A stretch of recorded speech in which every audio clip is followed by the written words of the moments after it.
right, boys and girls, we're back. And this time we're going to actually start the repair process. Now, again, I am a 2-bucket wash guy to the end of time.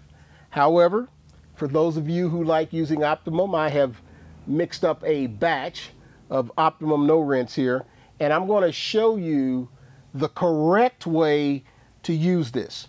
Now, I'm using, I always want to call this towel my Wookiee towel, and it's actually called, my little birdie's going to tell me, creature. I don't know why I can't remember that. I want to call it a Wookiee, but because a Wookiee's a creature. But I want you to notice what I do. First of all, I'm going to saturate this area that I'm working. I'm going to work from this door frame to about here. And I'm going to show you what I do. I've got this towel folded in quarters. Now, let me get my spray going here. Okay, here I go. I'm going to saturate this.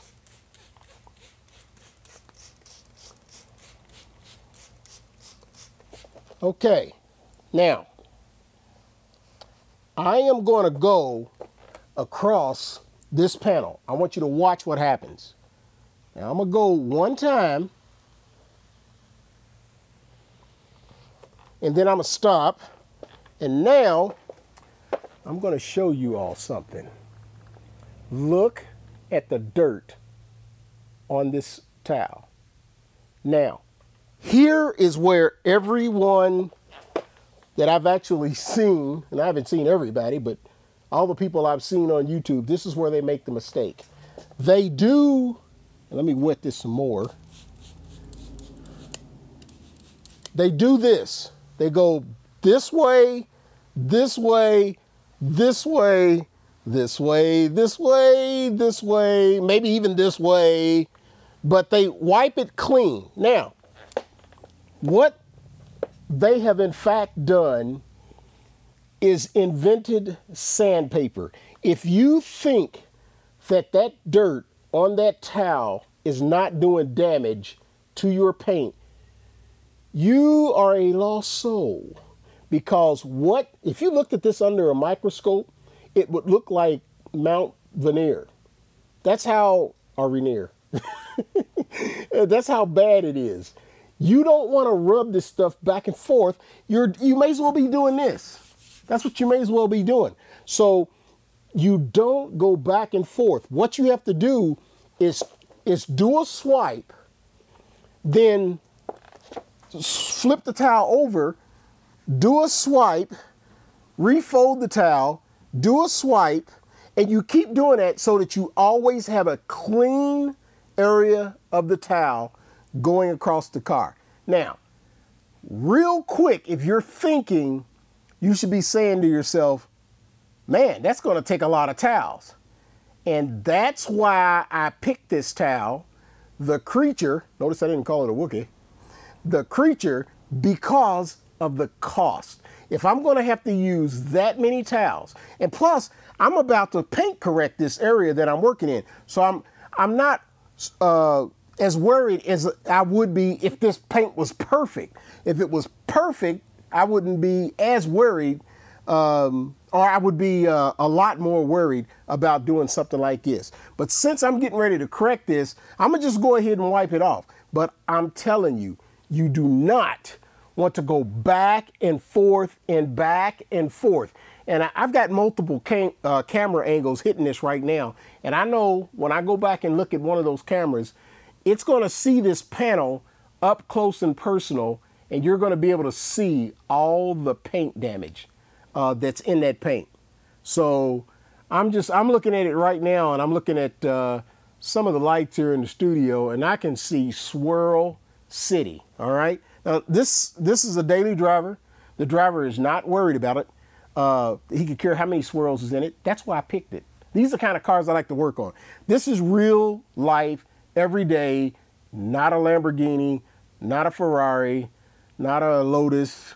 You know, this is a car that sees real life work. Now, you'll probably be able to see this scratch right here. Now, when I tested this scratch, I can barely catch it with my nail. So technically, I would probably need to wet sand that out of the paint before I actually did the fix. However, I'm not going to do that because if you're a starving college student, you probably ain't going to be wet sanding on your car. So what I'm going to do is go ahead and polish, and we're going to see how much polish or how much polishing will take that out. Now, I'm not going to be using a beginner's polisher, and the reason why is for time. I'm trying to make this video shorter than my last set, which was 2 hours. So I'm going to be using the Flex 3401 VRG polisher with a 5-inch pad. This is an orange Optimum pad, and that's what I'm going to be using. But before I get to this, there's a little something called claying that I'm also going to do. So let me go ahead and wipe this off real quick. I'm going to just get rid of the area that I'm going to be, or get rid of the dirt in the area that I'm going to be working on. And you can see I'm pretty liberal with the amount of O&R that I use. But again, if you're wiping the car off like this with O&R, you're doing more damage than you're doing good, okay? So you do not want to do what you see me doing right now. That is not the way you use the product. Okay. So, oh, golly, I'm going to show you all that up close. All right. Let me let you all see this. If you think that doesn't scratch paint, boy, you are in for an eye-opener. I would love to come inspect your paint. That is paint-destroying sandpaper right there. Okay? So there's that. Throw that creature up there. And now I'm going to break out some clay. I didn't tell you all about the clay when I was getting all my equipment together. I don't know how I forgot about the clay. One of the most important steps. And again, let me show you all this. This comes from Optimum Car Care. So this is also a product that you can get right here at the rag company. So all of this stuff's going to come from one spot. So you've saved all kinds of money on shipping. And let me grab my detail spray. And now I'm going to go ahead and do a little claying, because right now I'm going to be quiet and see if you all can hear this.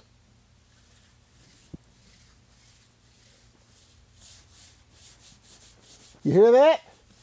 This paint ain't never been clayed. That stuff sounds like, whoa. I might not even have enough detail spray with me, but we'll see. Let me get down in here and work my magic. So this is step one of the paint correction process. And one of my videos I did, you all probably remember that I used the Opti clay eraser, which I could have used here in this video today, which I actually prefer, but I don't mind doing it this way because I want you all to see me doing something else. Notice that I'm taking the clay in multiple directions. I'm not going in one direction. I heard someone say that you should clay in one direction. And when I asked them why, they couldn't tell me why, because that makes absolutely no sense.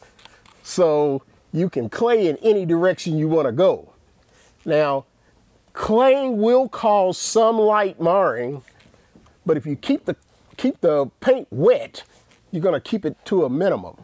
Now, I'm going to show you all this clay, but not yet. I'm going to do a little bit more claying here, and I'm not going to make it perfect. I'm going to just make it noticeably different just to get the point across. Because again, I'm trying to make this video as short as possible. So this is the first step after you clean the car, is to clay it. And let me spin around here. Whoa. Oh man. It feels like oh man, it's like a ton of overspray down here.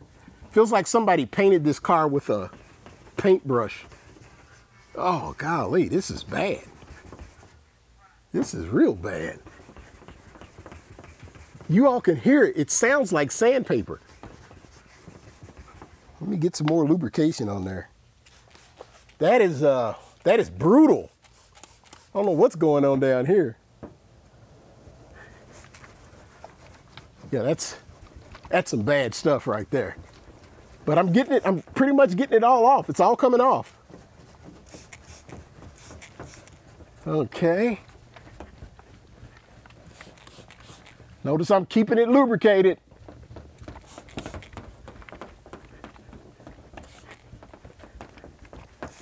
Wow. I can't believe how bad it is down here. Especially right here. Okay. I'm not going to show you the clay yet. This is a brand new piece of clay. And what I'm doing now is I'm finding a clean spot on it. I like using a big glob of clay, but I'm using a smaller deal here right now. But this clay is really getting good and dirty. But oh yeah. Now one of the other things I want y'all to look for when I wipe all of this detail spray off the car, I want you all to notice that not one swirl is gone. Because I've heard some people say, well, claying gets rid of swirls. That is so far from the truth. If anything, claying will make these swirls that are in your paint show up even more. So it'll make them more pronounced. So, but you'll see for yourself once I wipe this stuff off of here. So here I go. I'm gonna call it quits right there. I could clay easily for another 10 minutes, but I got this top half pretty slick. This down here, I would have to clay that a bunch more, but I'm not gonna put you all through that.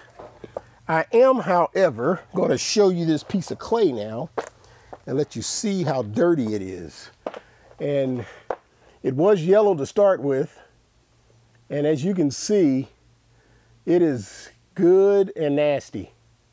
All right, that's some good and nasty clay. All right, so there's that. I'm gonna grab my creature. One thing you're gonna notice about the creature towel is it's got a long nap on one side and a short nap on the other side.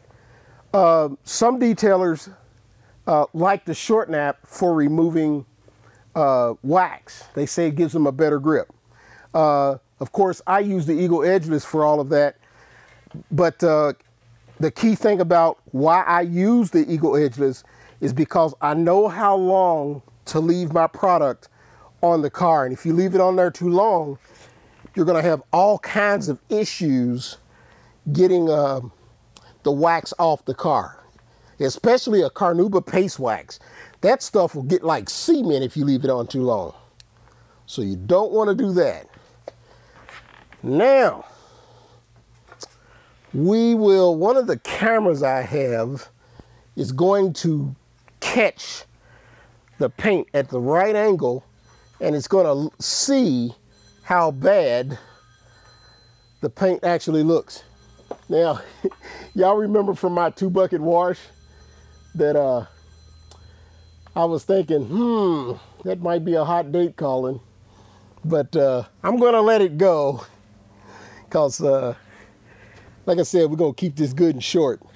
So now, the way I would test this out, I mean, you all heard me with my hand rubbing on this paint and you heard how bad it was. Now,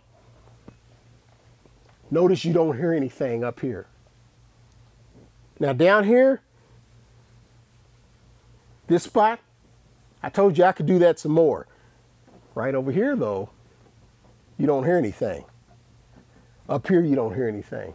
So just that quick little clay I did took all that contamination off the paint. That's your first step. I am now ready for my next step, and that's where I'm going to pick up my Optimum Hyper compound. Okay? Now, the key to this stuff is knowing how much to spray on your pad. And what I'm gonna do here is I'm gonna try to give you an idea. Let me get some on here. I gotta get my nozzle flowing the right way. Oh, I almost forgot. First thing I wanna do is shake it up.